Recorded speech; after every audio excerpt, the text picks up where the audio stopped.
할렐루야. 오늘은 우리 모두가 잘 아는 요셉 이야기를 좀 하려고 합니다. 어릴 때부터 교회 나오신 분들 요셉 이야기를 수없이 들으셨을 거예요. 그러나 성경에서 우리가 잘 아는 이야기, 또 유명한 이야기일수록 의미를 자꾸 곱씹는 것은 매우 신앙이 유익합니다. 중요하다는 말은 그만큼 다 이유가 있기 때문에 그렇습니다. 오늘은 다시 한번 이 말씀을 여러 각도로 살피면서 요셉 얘기를 함께 여러분과 함께 나누고 싶습니다. 요셉은 어린 시절에 형들의 미움을 받아서 깊은 운동에 던져졌죠. 형들은 자기들 손으로 동생을 죽이기가 조금 그래서 웅덩이에 던지면 굶어 죽거나 혹은 짐승에 뜯겨 죽을 수 있으니까 직접 죽이는 죄책감을 덜고 싶었던 거죠. 그런데 형제들 가운데 하나가 마침 지나가던 미디안 상인들에게 팔자 제안하면서 요셉은 가까스로 목숨을 구하게 됩니다. 그리고 미디안 상인들은 요셉을 애굽의 노예로 팔아넘기는데 하필 애굽의 황제였던 바로의 수비대장, 시위대장, 즉 경호실장 보디발의 집에 들어가게 되죠. 성실하게 거기서 일했던 요셉은 주인 보디발에게 신임을 받게 돼서 그 집안의 가정 총무가 됩니다. 보디발은 경호실장이어서 집 자체가 규모도 크고 심지어 그 집안에 감옥도 있었어요. 그런 집안의 가정 총무였던 요셉은 보디발의 아내의 모함으로 억울하게 옥에 갇히게 되죠. 우리가 다 아는 얘기 아니겠습니까? 다시 한번 깊은 웅덩이에 던져지는 거예요. 형들에 의해서 던져진 웅덩이가 있었다면 이번에는 또 다른 웅덩이에 빠지게 된 것입니다. 요셉이 궁궐 안에 여러 해 갇혀 있는 동안 누명을 쓰고 한 고위 관리가 감옥에 들어오게 되죠. 이상한 꿈을 그가 꾸었어요. 요셉이 해몽해집니다. 곧 풀려날 것이라는 꿈입니다. 꼭 그 관리에게 감옥에서 나가시면 내 억울함을 좀 풀어달라고 부탁해서 해몽 후에 부탁을 하죠. 시간이 지나고 그 해몽대로 그 관료는 풀려났지만 요셉의 부탁을 까마득히 잊어버렸어요. 힘없는 한 유대인, 그것도 감옥에 있던 유대인의 부탁을 기억하기가 쉽지 않았던 거죠. 그래도 요셉은 얼마나 기대했겠습니까? 신락 같은 희망이 무너지면서 요셉은 다시 한번 좌들의 웅덩이에 빠지죠. 말하자면 3번 웅덩이에 빠진 거예요. 애굽의 총리가 될 때까지 요셉의 인생은 사실 깊은 웅덩이에 던져지고 또 던져지기를 반복했던 불행한 인생의 연속이었습니다. 어느 날 애굽 왕이 또 이상스러운 꿈을 꾸죠. 그래 애굽의 유명한 점성술사들 다 불러 모아놓고 꿈을 해석시키는데 해석을 못해요. 그제서야 이 관리가 감옥에서 자기 꿈을 해몽해 준 요셉을 기억해냅니다. 왕이여, 제가 이런 일이 있었는데요. 감옥에 아주 해몽에 뛰어난 인물이 있습니다. 요셉을 불러서 그래서 왕의 꿈을 해석해 시켰는데 어떤 내용이죠? 7년 동안 풍년 들고 7년 동안 흉년이 깃들 것이라고 하는 해몽입니다. 왕이 감동을 받았어요. 무릎을 탁 쳤습니다. 대단한 해몽이다. 온 나라를 다스릴 수 있는 총리 자리에 전격적으로 요셉을 발탁합니다. 근동 지역의 모든 나라가 흉년으로 굶고 있을 때 애굽은 요셉의 지혜로운 통치로 넉넉한 식량을 비축하고 안전하게 그 시절을 지낼 수 있었습니다. 한편 이스라엘 지역의 흉년도 깊어갔고 요셉 아버지와 형들도 심각한 문제에 직면했어요. 야곱은 온 가족이 굶어 죽을 수도 있는 위기의 상황에 이르자 식량을 구하기 위해서 요셉의 형들을 애굽으로 보내요. 애굽으로 형들이 왔죠. 여차저차해서 총리 대신의 관저까지 들어가게 됩니다. 요셉은 높은 자리에 있기 때문에 누가 드나드는지를 다 알 수 있는 위치에 있죠. 형들을 자기 관저에까지 들어오도록 동선을 짜줍니다. 그 모든 과정의 이야기는 생략하죠. 요셉은 거기서 형들에게 내가 누군지를 밝혀요. 형들이 놀라 자빠집니다. 깜짝 놀랐어요. 오늘 본문은 바로 그 극적인 상봉의 순간을 묘사하는 장면입니다. 3절을 함께 읽어볼까요? 시작. 요셉이 그 형들에게 이르되 나는 요셉이라 내 아버지께서 아직 살아계시니까 형들이 그 앞에서 놀라서 대답하지 못하더라. 얼마나 놀랐겠어요? 미워 죽이려고 했잖아요. 미디안 상인에 팔아치워버렸잖아요, 동생을. 말 안 했지만 얼마나 두고두고 죄책감에 시달렸겠습니까, 그 동생 때문에. 근데 그 동생이 총리 대신에 되어 나타난 거예요. 믿을 수가 없는 사건이 눈앞에 일어난 거예요. 믿을 수 없죠. 또 자신들이 저지른 그 일 때문에 반가움보다 공포가 더 사로잡았어요. 이제 꼼짝없이 죽게 생겼네. 그렇지 않겠습니까? 그런 생각 들지 않겠습니까? 바로 그 시점에 요셉이 형들에게 놀라운 말을 합니다. 공포에 부들부들 떨고 있던 형들에게 요셉이 했던 말은 요셉 스토리의, 요셉 이야기의 하이 클라이맥스예요. 클라이맥스. 4절 5절 함께 여러분 한 절 저 한 절, 제가 먼저 한 절 읽겠습니다. 요셉의 형들에게 이르되 내게로 가까이 오소서. 그들이 가까이 가니 이르되 나는 당신들의 아우 요셉이니 당신들이 애굽의 판자라. 여러분 읽으세요.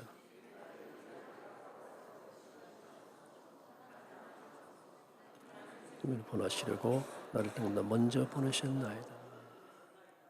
유명한 구절입니다. 이어서 이제 또 말합니다. 7절은 제가 읽고 8절 여러분도 읽습니다. 하나님의 큰 구원으로 당신들의 생명을 보존하고 당신들의 후손을 세상에 두시려고 나를 당신들보다 먼저 보내셨나니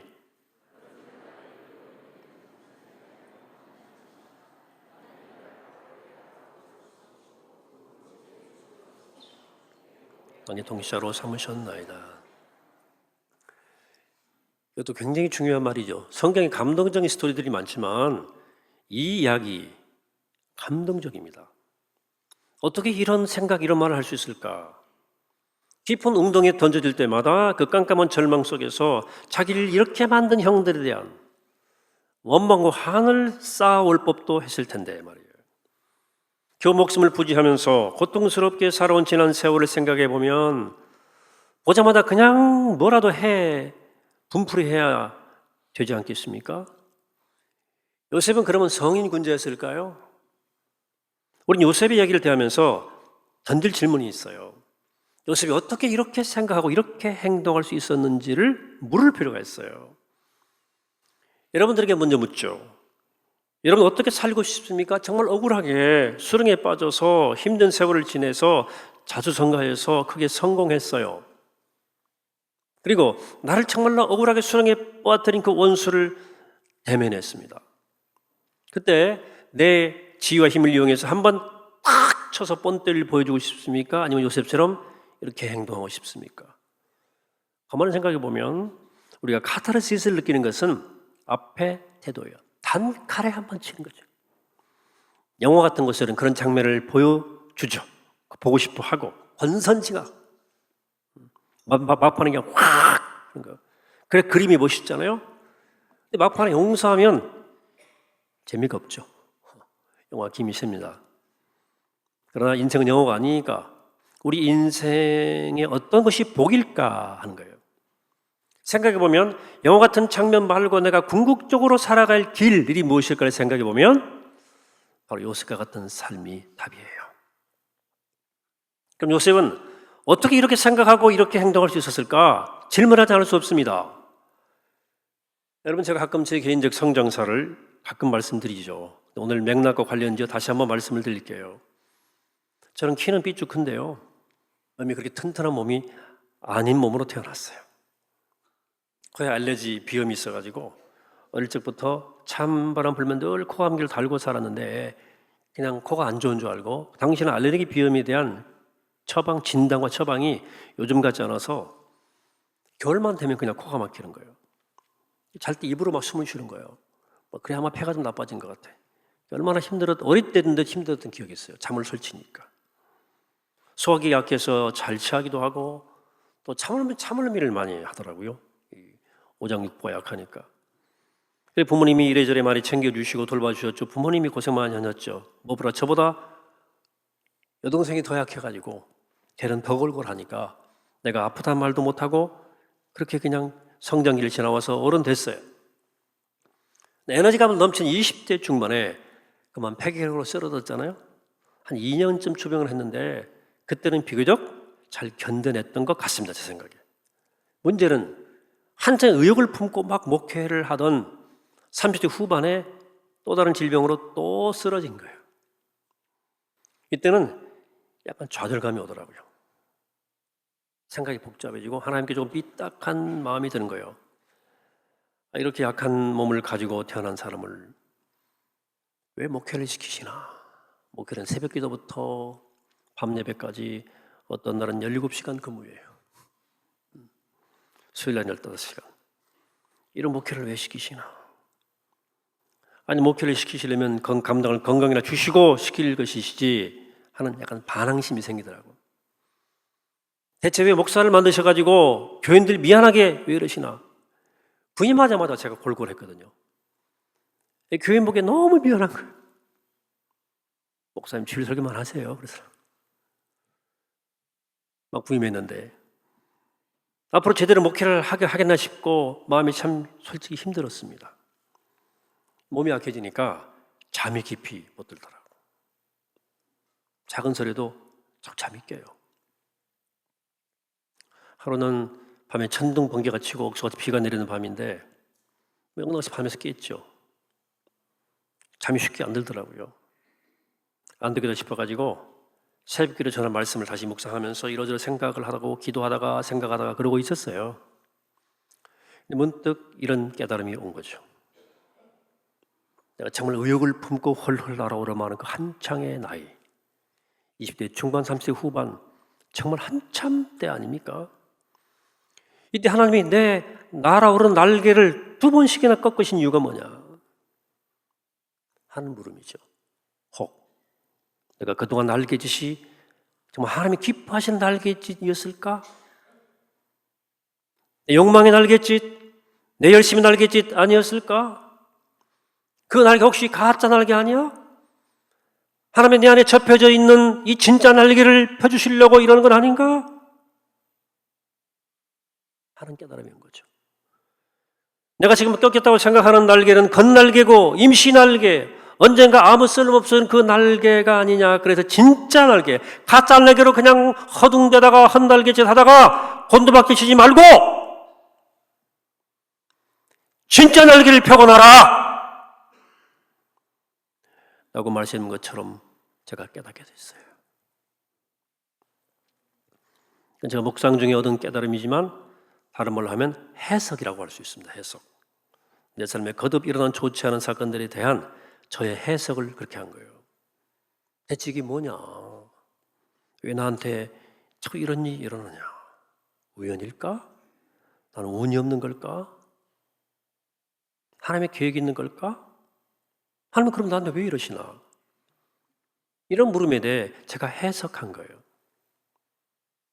신앙적으로는 영적 깨달음이라고 말하지만 일반적으로는 해석이라고 말하죠.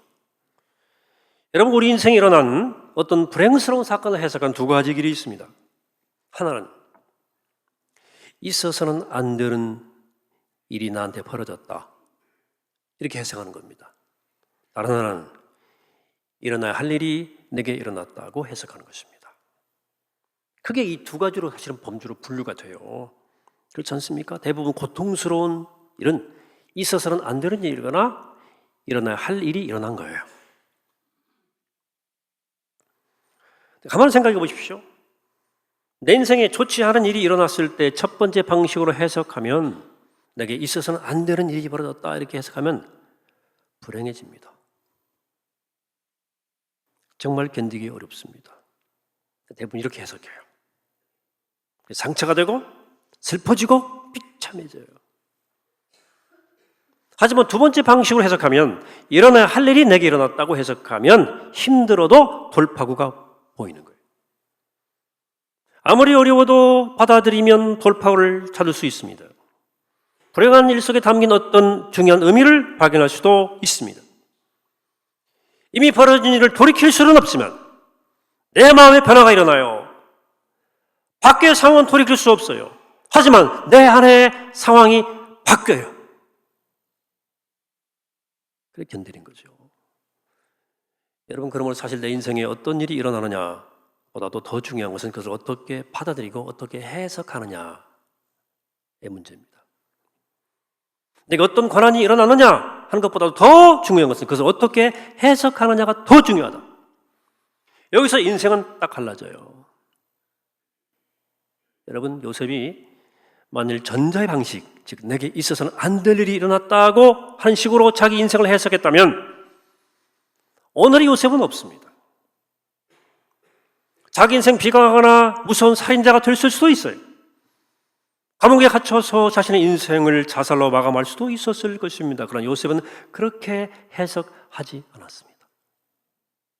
해석이 달라요. 여러분 누구에게나 원치 않은 일, 좋지 않은 일, 불행한 일이 일어납니다. 아무리 발버둥 쳐도 피할 수가 없습니다.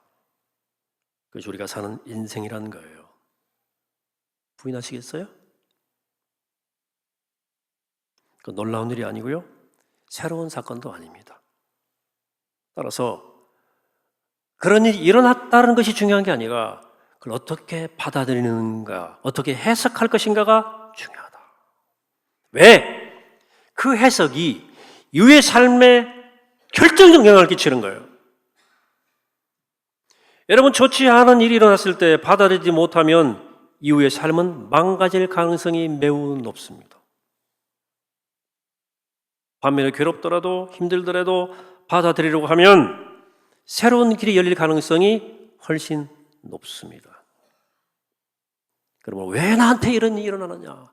화내지 마시고, 아무개 때문에 이렇게 되었다라고 누군가를 탓하지 마시기 바랍니다. 어떤 분은 내 인생은 전반적으로 재수가 없습니다 이러더라고. 전반적으로 재수가 없대. 어떤 분은요, 목사님 이번 생은 틀린 것 같습니다. 나는 불교 신자인 줄 알았어. 너무 힘드니까 어떻게 힘들면 그런 말이 나오겠어요. 그러지 마시고, 이렇게 된 데는 어떤 의미가 있고 나를 위해 꼭 일어날 일이 일어났다고 해석해 보시기 바랍니다. 할 수 있다면 하나님이 그렇게 하셨다고 믿어보시기 바랍니다.